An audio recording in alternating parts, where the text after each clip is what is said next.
ये तुम्हें 50 से 100 एविडेंसेस इकट्ठे करने पड़ेंगे किसी एक हैमर पे भी चलने के लिए।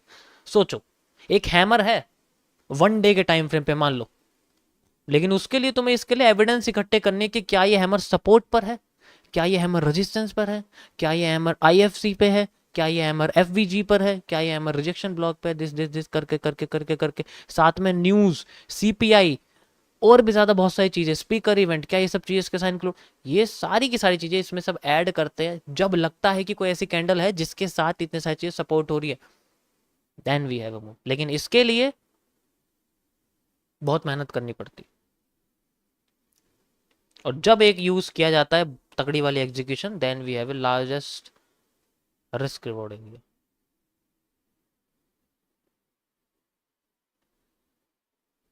डे ट्रेडिंग में डेली कमीशन जाता है, यहां एक बार जाएगा। सोचो, मैं तुम्हें बताता हूं ब्रोकर कितना कमाता है। अगर मान के चलो 5 पॉइंट पर ट्रेड में ब्रोकर कमाता है किसी भी फॉरेक्स के बारे में, फॉरेक्स या क्रिप्टो दोनों में 5 पॉइंट का हमेशा कमीशन जाता है पर ट्रेड में। स्प्रेड अलग होता है। किसी भी रॉ अकाउंट की मैं बात कर रहा हूं, मैं स्टैंडर्ड प्रो जीरो इनकी बात नहीं कर रहा, मैं सिर्फ रॉ अकाउंट की बात कर रहा हूं। अब यहां पर 5 पॉइंट जाता है पूरे साल में, पर डे के हिसाब से देखा जाए तुमने 1000 ट्रेड चली है, हर दिन 3 एवरेज मान के चलो चलिए, 5000 पॉइंट का इसके अंदर टोटल कमीशन हो गया। अगर तुम इसे मल्टीप्लाई कर दोगे ना एवरेज 0.05 लॉट से, तब तुम समझ लो कितना लॉट हो गया यहाँ पर। बहुत ज्यादा कमीशन बैठ जाता है इनका, बहुत ज्यादा। इतनी सारी ट्रेड चली 1000। अब यही 5 पॉइंट यहां सिर्फ एक ट्रेड में जा रहा है, प्रॉफिट इतना ज्यादा कि रिस्क रिवॉर्ड ही छोटा रह जाएगा। दिखता भी नहीं है इतना रिस्क रिवॉर्ड होता है, समझ रहे हो। तो हर जगह हर तरीके से फॉर्म, मैंने क्या बोला, प्लानिंग का मतलब ये नहीं कि तुम सिर्फ मार्केट में एनालिसिस देख रहे हो, money management, trade management, broker, lot, सारी चीजें देखनी पड़ती है। कैपिटल भी तो ज्यादा लगेगी भाई, ऑब्वियस सी बात है। सेविंग नहीं करेंगे कि भाई, 2 से 3 साल में बंदा आइसक्रीम खाएगा क्या अपने पैसे की? सेविंग नहीं करेगा। अगर वो 10,000 रुपए भी सेव कर रहा है तो आराम से वो 4 से 5 लाख रुपए इन्वेस्ट कर सकता है। वो 4 से 5 लाख रुपए इन एक या दो पोजीशन के लिए यूज करता है। उतना पेशेंस ही तो नहीं है, ये लाइन बोली है भाई ने सबसे बढ़िया। उतना पेशेंस ही तो नहीं है, ठीक है।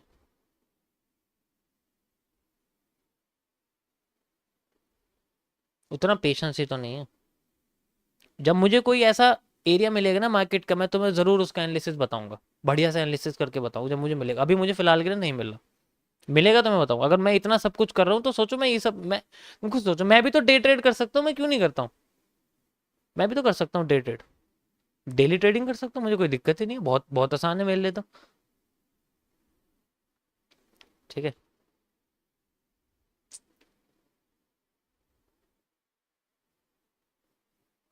लेकिन जो मजा एक में है ना, वो उसमें नहीं, उसमें टाइम लगेगा। कोई बात नहीं, पेशेंस कर लूंगा, कोई दिक्कत नहीं है, जितना टाइम लगेगा लग जाएगा, ठीक है। अरे यार, ये कौन स्पैम कर रहा है?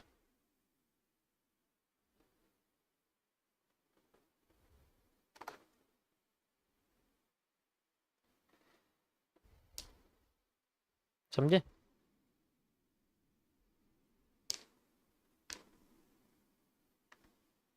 हाँ, मतलब 50,000 कह सकते हो, 1:50, या फिर मतलब 50,000 या 5,000 भी हो, बहुत है। 50,000 तो मैंने ज्यादा ही बोल दिया, 50,000 इतना पॉसिबल नहीं है। 5,000 पॉसिबल है, 5,000 जरूर पॉसिबल है, ठीक है।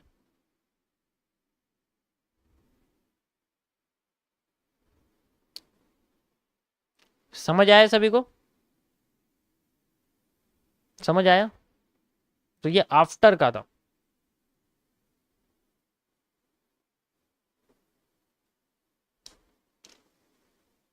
समझ आया?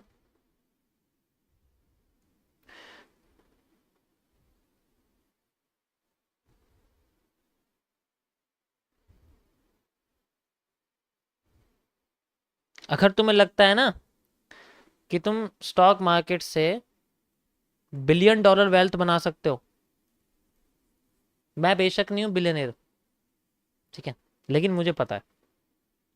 5 साल बाद देख लेंगे क्या होता है, अभी तो नहीं है फिलहाल के लिए। तो तुम्हें लगता है ना $1 बिलियन बना सकते हो, तो सबसे बड़ी गलतफहमी है, क्योंकि इंडिया में सबसे ज्यादा जो वो है ब्रोकर, उसके पास भी एसेट कितने हैं, ज्यादा ज्यादा कितने एसेट होंगे, $2 से $5 बिलियन के एसेट्स होंगे। उसके पास टोटल एसेट इतने हैं, तो वो प्रॉफिट इतना कैसे क्रिएट कर देगा, पॉसिबिलिटी नहीं है, बिलियनर तो बन ही नहीं सकता कोई। या तो खुद का ब्रोकर हो, या तो खुद का ब्रोकर हो, वो हो सकता है, ठीक है, या तो खुद का ब्रोकर हो वो हो सकता है, या खुद का ब्रोकर ना हो वो नहीं हो सकता, ठीक है। देखो जैसे मैं तुम्हें एक आइडिया देता हूँ, 1:100 200 रिस्क रिवॉर्ड तो आराम से निकल जाते हैं। कैसे निकलते हैं? गोल्ड में चलते हैं, 30 मिनट्स का टाइम फ्रेम है ये, इसका ब्रेकआउट एरिया है, ये इसका सपोर्ट एरिया। कैसे सपोर्ट एरिया है? क्योंकि मार्केट में ये बार बार सपोर्ट बना था, इस जगह से लिक्विडिटी स्वीप हुई थी, ये मार्केट का एक सपोर्ट एरिया। बस सपोर्ट एरिया पे मार्केट की टैपिंग हुई है, जस्ट लाइक आप देख सकते हो, ये पूरा एरिया मैं ऐसे करके मार्क कर देता हूँ, जस्ट लाइक दिस, यहाँ पर, ठीक है। रीजन क्या हाई का? ये रहा, यहाँ तक का हाई है, अभी मार्केट गई नहीं है वहां तक, ये मार्केट का वो ये वाला एरिया एसआर इंटरचेंज का resistance resistance resistance resistance and now resistance. अब इस एरिया पे 1 मिनट के टाइम फ्रेम पे आ जाते हैं। आ गए? 1 मिनट के टाइम फ्रेम पे हमें चाहिए repeating of structure, bullish engulfing या फिर हैमर। या क्या बना हुआ है रिपीटिंग रिपीटेशन ऑफ स्ट्रक्चर पे? ये देखो बुलिश एंगल्फिंग बनी हुई है, यहाँ भी बनी हुई है, यहाँ देखो, यहाँ देख लो, ये सबसे बेस्ट है। ये बुलिश एंगल्फिंग है, यहाँ से लेके यहाँ तक जस्ट लाइक दिस बनी हुई है, परफेक्ट। हाई भाई दिखाई भी नहीं दे रहा, रिस्क रोड इतना छोटा है। मेरी पहले की स्ट्रीम जाके देखो, उसमें तुम्हें दिख जाएगा, मैंने यही सब करा हुआ है। पहले की स्ट्रीम में मैंने कर रखा है जून जुलाई के कॉन्सेप्ट। 1:35 का रिस्क रिवॉर्ड तो ऐसे ही निकल जाता। जितना बड़ा टाइम फ्रेम होगा, जितना सपोर्ट रेजिस्टेंस का एरिया होगा मार्केट में, उतना छोटा स्टॉप लॉस लगेगा। लेकिन होल्डिंग इतनी बड़ी करनी बहुत इतना पॉसिबल नहीं है। पहले की लाइव स्ट्रीम देखो मेरी, उसमें मैंने कर रखा है, जून जुलाई में मैंने कर रखा है, पहले मैंने करा हुआ है। 10,000 10,000 पॉइंट का उसके अंदर गोल्ड के अंदर एक मूव था, वो निकाला हुआ है। जितना बड़ा टाइम फ्रेम होगा, जितना छोटा टाइम फ्रेम होगा एंट्री के लिए, उतना बड़ा मूव निकाल के लिए। लेकिन ये बहुत मुश्किल है, इतना आसान नहीं है, ठीक है। ऐसे में समझना कि पॉसिबल नहीं है, लेकिन होल्डिंग करना बहुत मुश्किल होता है। और फॉरेक्स की दुनिया में भाई रात को 12 बजे पोजीशन आ रही है, 12 बजे चलेंगे क्या हम लोग? नहीं चल सकते, इसलिए बहुत मुश्किल होता है। इसके लिए पेशेंस चाहिए, एरिया चाहिए। कभी भी मार्केट उस रीजन में आ जाए, जब हम रात को 3 बजने मार्केट उस रीजन में आ जाती है, कैसे कर लेगा कोई? तो इतना आसान नहीं होता। चार्ट पे तो बहुत आसान है, मैंने लगा दिया ऐसे, लेकिन रियलिटी में इतना आसान नहीं। और जो चीज़ आसान होगी वो इतनी बड़ी थोड़ी मिलेगी फिर। आसान में तो वही है 1:2 1:3। फिर अगर लग भी गया, रात को 3 बजे ट्रेड लगा भी दी, वहां तक कौन पेशेंस करेगा? हल्की सी रिट्रेसमेंट आते ही अंदर गुदगुदी हो जाएगी, अरे ट्रेलिंग स्टॉप यूज करो भाई। ऐसे कैसे? टारगेट से थोड़ा सा नीचे आती, इतना नीचे आ गई, फिर ऊपर चली गई, यहाँ तक तो बंदे की जान निकल जाएगी। मैं नहीं कर सकता, मेरे में तो इतना दम नहीं, मैं नहीं करने वाला, यहाँ तो ऐसे ही लगता है। अभी देखो ये रिपीटिंग स्ट्रक्चर तुम्हारे सामने देखने को मिला है, सेम जैसे मैंने आपको बताया था, ये वाला बना के दिखाया था ना ये।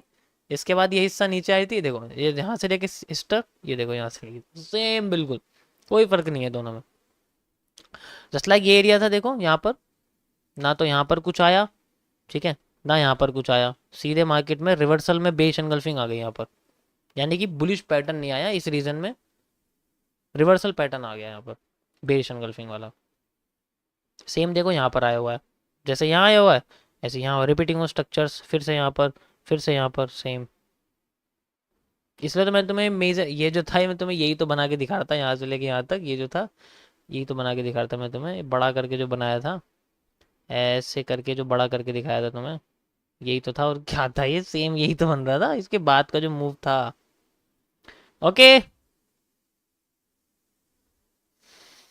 आप भी अपना फियर को ओवरकम नहीं कर पाते हो मे बी। नहीं ऐसा कुछ नहीं है, ऐसा कुछ नहीं है। मैं नहीं डरता किसी ट्रेड से मुझे डर नहीं लगता।